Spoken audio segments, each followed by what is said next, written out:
All right, welcome.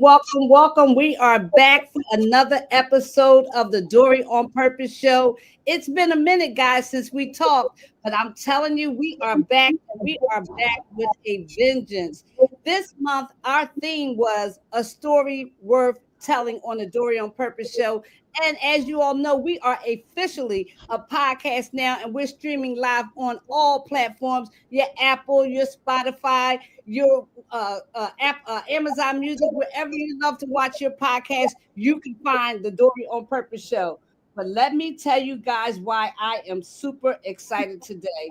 I decided if we're going to come back big, we may as well come back big. And I tell you, the guest that I have for you all today is explosive. I want to tell you a little bit about my sister here, and I'm going to read her bio as I always do. And let's get right into this conversation. Najah Roberts is a digital asset expert, radio host, and keynote speaker from Los Angeles, California. After leaving traditional finance with over 13 years under her belt, Najah dove headfirst into digital assets, Web3, and never looked back. Najah continued her passion for assisting others by becoming one of the founding members of the largest Bitcoin group on Clubhouse, the Black Bitcoin Billionaires. She was instrumental in expanding the social group to over 130,000 members and hosted several popular rooms, including the infamous Crypto Virgin Hour. I guess that one was for me, y'all.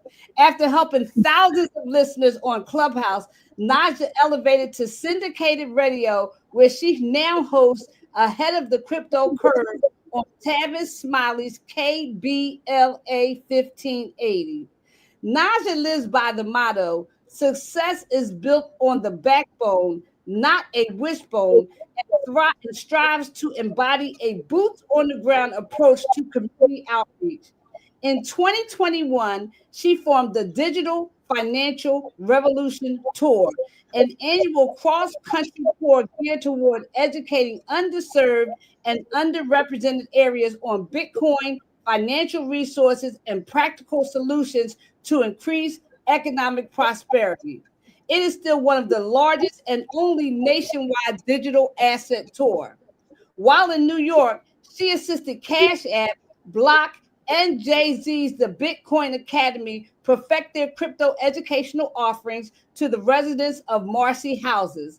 She also formed the first children's digital asset education camp, Crypto Kids Camp, to help educate children about crypto and blockchain on a level they can understand. As a keynote speaker and sought after voice in the crypto space, Najah has appeared as an expert advisor on several national news outlets, including CNBC, KTLA, Fox, as well as major conferences, panels, and podcasts where she shares her expertise on Bitcoin and digital asset education. So without further ado, I'd like to introduce some and present to others Miss Najah Roberts, otherwise known as the Crypto Queen. Well, hello, sister. How are you doing? I am doing incredible. How are you today? I am excited. I'm nervous. I'm excited. I feel like I'm in the room with a celebrity. What you're doing for this community. No, ma'am. Oh, yes, ma'am. Let me get this out because we view celebrity one way. I view celebrity another way. A celebrity to me is a person who takes their time, their energy, and their efforts, and they give back to the people where it matters most. And I know that you have made it your personal mission to make sure that our people understand this new economy. Am I right or wrong? Absolutely. So in that respect, I accept, and I have to say thank you to you for being on purpose. And I Absolutely. really, really appreciate the opportunity to be here today. Absolutely. Well, we're going to jump right into this conversation, Najah, because I have so many questions I want to ask you. But one of the first questions I want to ask you, in a world where, we're so uninformed, how did you dive into this space? And how, like many of us did not know, how did you know that this was going to be the space of the future and that you had to stay grounded so that you could pull us in at the appointed time? Because really this is the appointed time, and I feel like you're right where you need to be for us. Absolutely. Absolutely. And I totally agree. So how I actually fell into this is like some of you all thinking this was going to be something that was going to be fly by night. And when I first heard about it, my husband and I are financial advisors by trade. And so we were financial advising, and I had gotten to a point in my financial advisement career where I was very disgruntled with the current systems and the current policies and the things that are in place, because I knew and know still to this day that they were not designed for us to win. But when you're in financial services and you all you have to offer is what they have to sell, you've got to really figure out what's best for the community. And as I started clawing through and trying to figure out, well, maybe we need to be with this product because this does something better for our community than this. And the bottom line was I was absolutely lost trying to figure out what will work best for our community. Because if you really take a look at our community financially, we have been sold insurance and products and all of these things for many, many years. And let's be honest, how many people have actually capitalized on these products in your immediate community, in your immediate family? And it's not many. And so as I started looking at that, I said to myself, God, there has to be something that we can do to be the change that we want to see by educating and getting our community involved in it, but make sure that we're not constantly seeing people on the corner trying to raise money for funerals and just in a financial disarray. But there was nothing. And then Bitcoin came up in my peripheral, and I was like, that's that funny money. Let them go on over there with that stuff. That's them over there doing that over there. And then it came up again, and I was like, let me try it. And I got involved trying to learn on my own because there were no Black folks. There was nobody teaching at all. And so I bought some crypto. I bought some Bitcoin specifically. I had it on an exchange, and then that exchange went belly up and all of my Bitcoin was gone. And I was like, see, I knew it. That was some fracking bull. That's what I call it, Right, fracking bull. And I kind of set it to the side, and then it came back into my face around 2017. And I got an epiphany, and I said, this is what I've been looking for. I've been digging and combing through all of these products that are controlled by the same people that run the banks, which means you will never win at another man's game. And because we are always playing in another man's game, we had to find a different way. Trying to have our own banks is not the answer, because we still are on their system, playing their platform. I'm their system when we have our own banks on their railways, so to right, speak. And so we right. still never win at the end because they control our destiny. And when I got an epiphany about what Bitcoin specifically could do for our community, where they can't control it, they can't take it, they can't burn it, they can't flood it, they can't hurricane it, they can't do any of the things. And a lot of people say, oh, a lot of that is conspiracy theory. Ladies and gentlemen, think again. They control most of the narratives that we think are normal. And so with this thing called Bitcoin, I was like, man, do you mean to tell me we can control our own money? We can do peer-to-peer transactions without any intermediary. I mean, none of them are involved in this. And I said, okay, this is where we need to be. But the challenge was exactly what you just said. This was something that nobody knew about, and we had to get the word out. And so it took a lot of sacrificing because time is money.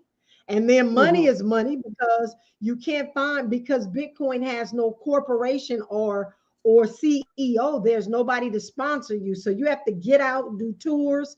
You got to get out and talk. You got to spend endless hours on radio and on social media doing this for your community because you know this is what they need, but they don't know that they need you yet. And that's where we were. You know what? That takes me to a question that I had in my head. What has been one of your biggest challenges? Because I know that we are resistant as a community. We always think something is a scam. We're very, we don't want to make moves that we think are going to cost us tremendously, especially when we lack understanding. So what has been one of your biggest challenges in terms of teaching the community that this is something that we need? Because I know in my own community, I still hear people saying, you know, I'm not messing with that Bitcoin. I'm not messing with cryptocurrency. Even with all of the evidence we have now, what has been your biggest challenge and how have you overcome that so that we can move forward? That has been my biggest challenge right there. You said it. Folks that are still saying, I ain't getting involved with that. And I'm just going to say this, and this is not in an arrogant sense at all. You are going to get into Bitcoin when you deserve to. So if you wait until it's 500,000 or $1 million a coin, you're going to get involved. You just won't have as much as anybody else. So we always say that you're going to get involved with Bitcoin at the price you deserve. And so it's just really been a challenge because people think that they've been involved in Bitcoin, but they've been involved in people's platforms who scammed them and took their Bitcoin. Bitcoin does not, Bitcoin is not a scam. The websites and the people that we get involved with are scams. And that's why when you look at the crypto queen, you will see how she scammed people. And so that's why I call myself the queen of crypto. A lot of people understand in this space that other regular everyday individuals don't know any better, and so they take advantage of them. And so it's been my goal, along with a lot of other people that are very close in my circle, to do what we do for the community using our own money. We don't have sponsors. Even like on the radio, you know, all these other radio show hosts are able to bring in Bank of America and Chase and all of these people to sponsor their shows. Well, I don't have that liberty because Bank of America and Chase are my arch enemies, right? They don't want the words about cryptocurrency because it pulls money out of their banking system that they were used to doing whatever they wanted to do with it. Now that there's almost $3 trillion in cryptocurrency, it came from somewhere. It came out of their banks, and they're not very happy about that. And so when we talk about what the challenges have been, the challenges has just been for our community to open their ears and hear that I'm not talking get rich quick. I am talking about slow and steady wins the race with all of the things that lead up to why I'm saying Bitcoin is probably one of the most important things you should have in your portfolio right now, because everywhere you go on the news, they're talking about Bitcoin and who bought this Bitcoin and a Bitcoin reserve with the federal government, and Bitcoin reserves with almost, I think it's 31 states now have Bitcoin reserves. Why doesn't the Black community have a Bitcoin reserve? Because we're bullheaded right now and really not understanding, you know, this is a state of an emergency, in my opinion. We're in a state of emergency. Is a Bitcoin reserve. So that, because I'm that virgin you talked about in your bio, everything I'm learning for the first time, and I'll be 61 in September. So can you explain to us two things I want to explain? What is a Bitcoin reserve, and how is Bitcoin different from other coins in cryptocurrency? And how do we know the difference? Which one we should follow? Okay, so let's talk about Bitcoin reserves. Just like you have a savings account, you can have a Bitcoin reserve, which is a savings account. The difference in that is your savings account in your bank is making you no money. You're making them money.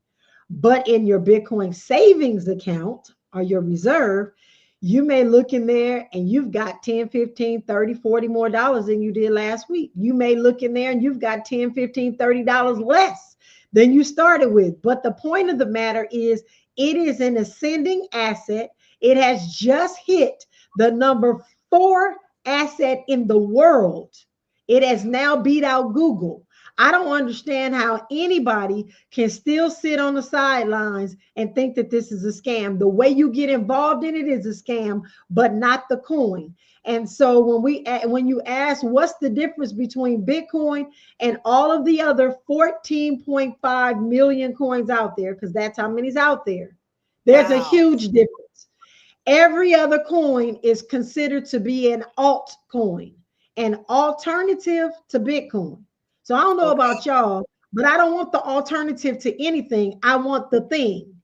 The So if thing. I'm going to get the thing, it would be Bitcoin. Now, Bitcoin was designed for you to have self-sovereign money, to be able to do peer-to-peer transactions without an intermediary.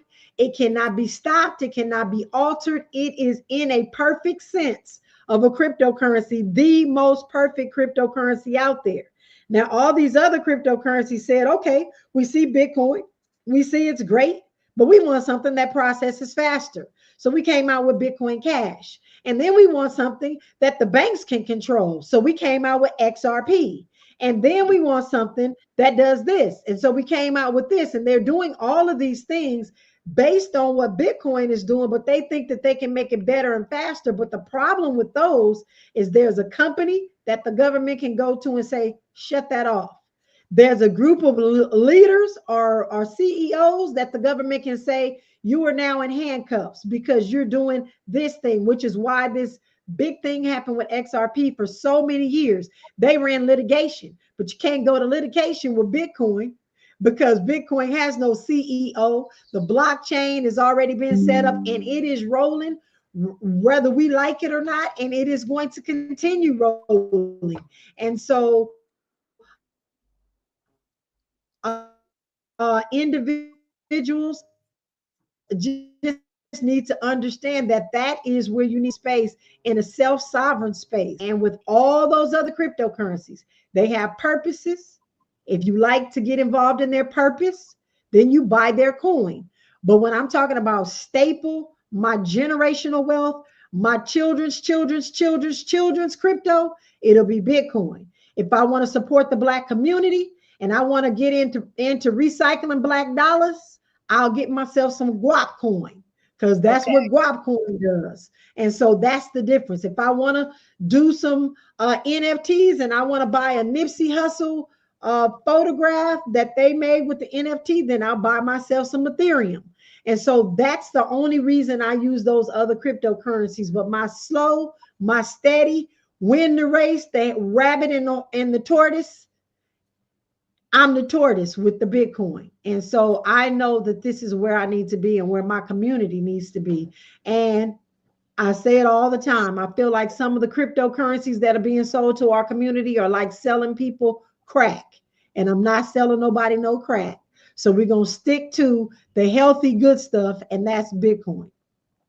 No, let me, you know what? You made so many points. I was taking a few notes. You said self-sovereign money. I love that because we really are at a place where we all we got. And if you haven't We, figured that out yet, you're not paying attention because we we, are we're, really we're it. all we have. And we are it, and we cannot depend on the banks or anybody like that to really put us in a position where our children and our children's children are going to be okay. Because for a person like myself, Social Security is raining on me. It's going to be pouring on my grandson, and God forbid what it's going to be doing on his son. So we can forget about that. We have to save ourselves, and nobody's coming to save us. So my next question is, how do we begin to educate ourselves? Like when Najah's not in front of the room, where would you suggest we go just to start doing the education so that we can come out of this ignorant space that we're in regarding the next wave of currency? Well, where I would suggest you go first and foremost, I just and I'm shameless plug, but I think that I have one of the most comprehensive books to help you understand how to get started in cryptocurrency. I also have a Bitcoin starter kit. But for immediately today, right now, this second, as you are watching this podcast, you can open up your Cash App. Go to Cash App and buy yourself $2 worth of Bitcoin. I think the biggest misconception that we as a community have is that you have to spend $90,000 on a Bitcoin. Just like there are 100 pennies in a dollar, there are 100 million small portions of Bitcoin called Satoshis. And you could get $2 worth, you could get $1 worth, you can get $100 worth. But my goal starting May 1st is to make sure that every Black family that is willing will have 1 million Satoshis in their portfolio, their own Bitcoin reserve. The Black community needs our own Bitcoin reserves and our own family, and we're going to start with 1 million Satoshis.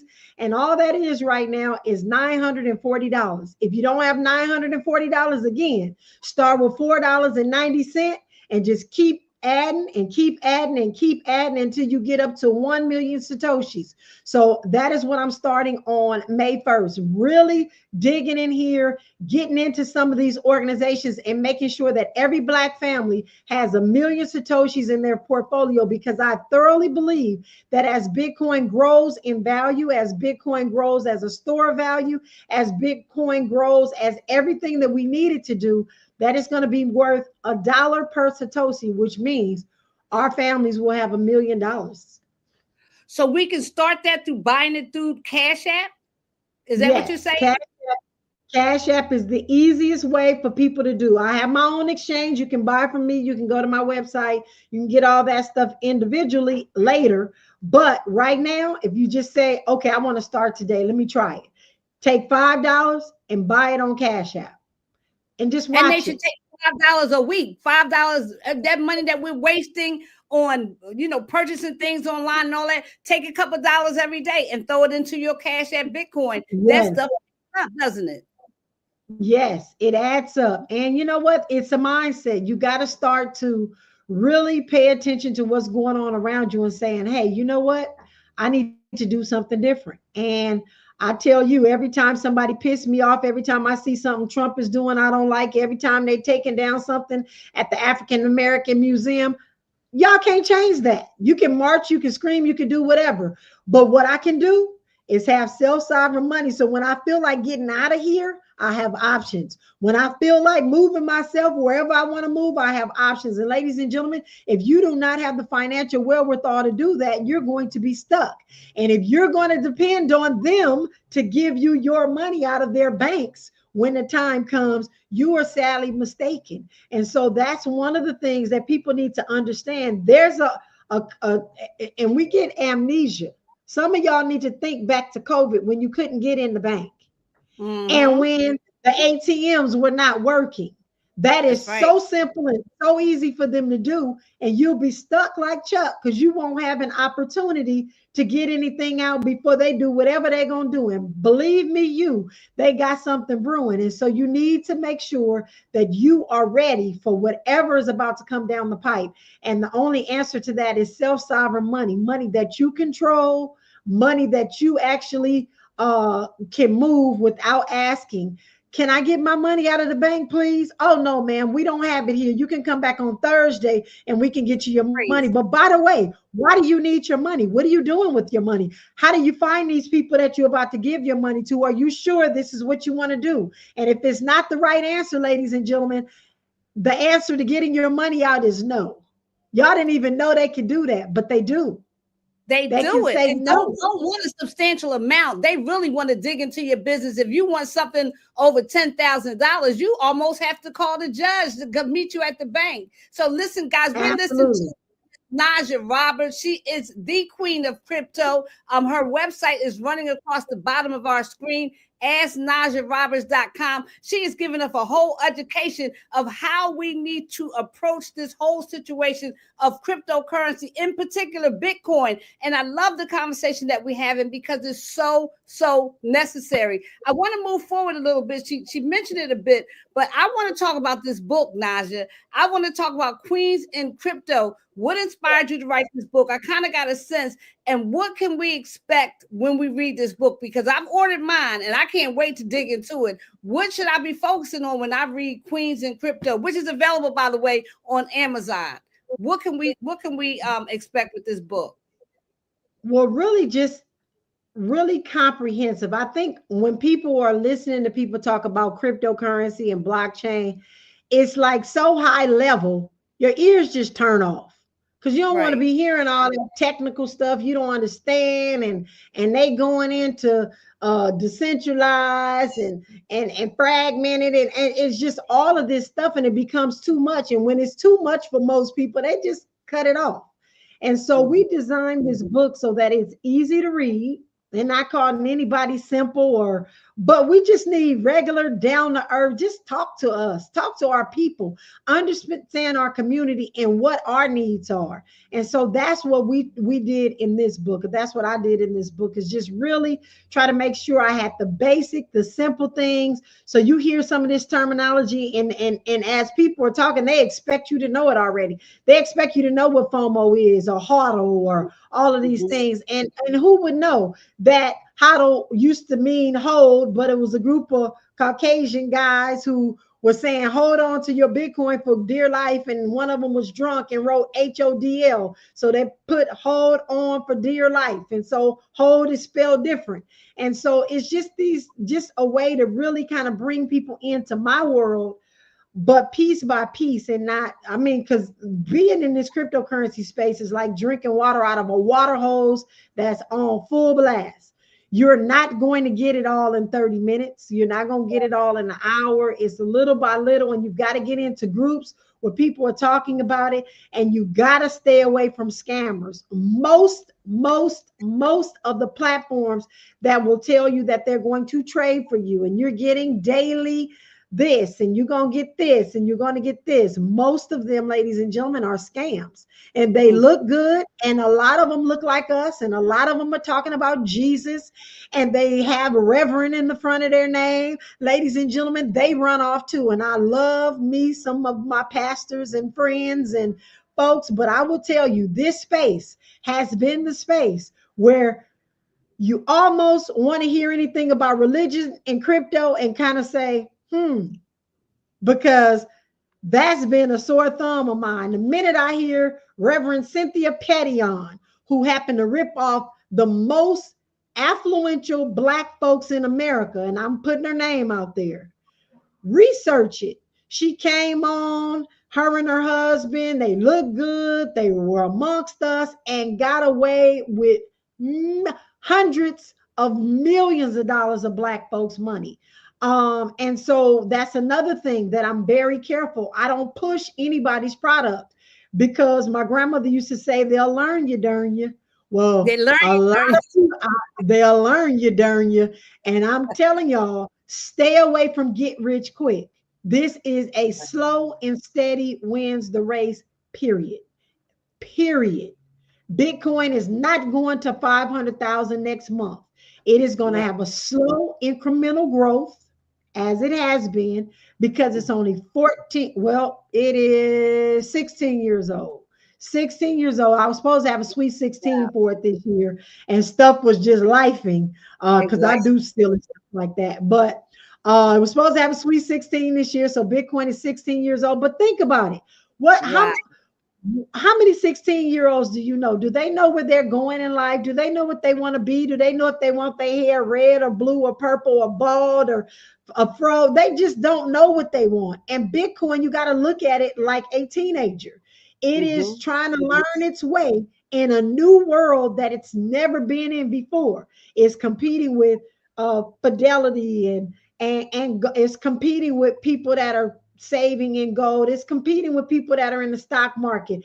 It's trying to learn its ebbs and flows. And so all we got to do is buy a little bit, Don't worry about it. I don't look at the price. If you ask me today what the price of Bitcoin is, I couldn't tell you. Could ask me yesterday. I only know because people call me and say, Bitcoin's at 94,000. I need to send $20,000 to you right now and I need to get my Bitcoin. And that is unfortunately when our folks like to get involved when it gets higher and higher and higher. And it's going to continue to do that because Bitcoin has some things set up that it is incrementally supposed to grow every couple of years. And it's going to continue to do that because it's scarce. So if you hold 1,000,000 Satoshis, you're going to have 1,000,000 more Satoshis than everybody else in this world. You know, I was sitting here while you were thinking, something ran through my head, Najah. People move in two ways. They either move through inspiration or they move through desperation. And right now, we're still at a space where you can inspire people to do the right thing as it pertains to their own finances and generational finances. At what point do you believe that we're going to start moving out of desperation if we have not hit that point already? You know what? It's hard. It's hard to move out of desperation when you're in it. When you're trying to figure out how to live from paycheck to paycheck, because Friday you getting a paycheck and your money is already spent, it's hard to even fathom $5 away a month because you're already operating in the negative. And again, when you're in desperation, you're not thinking about saving, you're thinking about surviving. And so, what I am suggesting to those that are living paycheck to paycheck or on a fixed income, take out that dollar or two and invest it in some Bitcoin inside a Cash App. But let me say this too. We've got to be with our folks that don't work to say, stop going to Starbucks and invest that.